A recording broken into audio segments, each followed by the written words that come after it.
Okay, let's say I put a blindfold on you, and then I give you a book, and then you can't see anything, but you're holding this book. Can you tell what this book is just by holding it? Probably not. Well, what if I told you the title of the book? And I told you the title of the book is Dog Training for Kids. Would you be able to tell what the book is? Probably. You know that it's a dog training for kids, and you can tell that from the title. This is the Amazon page, by the way. Title, description, all of this down, reviews. This is the Amazon page. Now, if I just tell you the title, you can kind of figure out what the book is about. What if I told you that the subtitle was 1,000 dog training exercises for children ages 8 to 10? Can you basically tell what that book is about? Probably. So the subtitle is going to help you out as well. Okay, what if I asked you, while you still have the blindfold on, if I read the description out to you, would you be able to tell exactly what the book is about? You'll probably be able to extract more information about what the book is about. And the same applies for your A+ content. A+ content are basically just images and pieces of text that come up under your description. We're going to talk about A+ content later, and this is extremely powerful, but I'm saving that for later.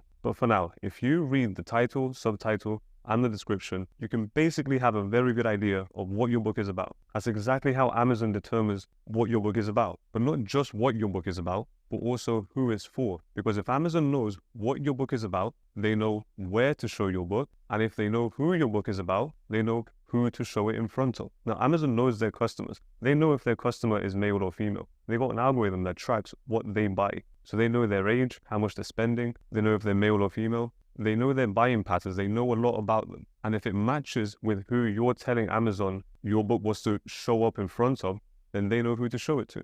And they show it to these people who are also searching for that book. So Amazon's going to come in and read your title, your subtitle, your description, and even your backend keywords. What are your backend keywords? Well, when you upload your book on Amazon, Amazon's going to ask you for 7 backend keywords. Now, what your job is to give it keywords that can tell Amazon what your book is about and who it's for. And I'm going to show you exactly how to find those keywords. Now, Amazon's going to go in and read all these keywords and make a big list of the keywords it finds. Keyword 1, keyword 2, keyword 3, keyword 4. It might find this one in your title, and this one in your subtitle, and this one in your description. But it's going to make a big list of keywords that it finds for your book. And what's it going to do with these keywords? Well, when someone searches one of these keywords in the Amazon search bar and they press enter, Amazon's going to show your book. So they're going to press enter. There's going to be a bunch of books here that show up, and your one might be this one here. Now, why are you showing up? Because you included the keyword in your book listing. And when you include a keyword in your book listing and Amazon reads it, Amazon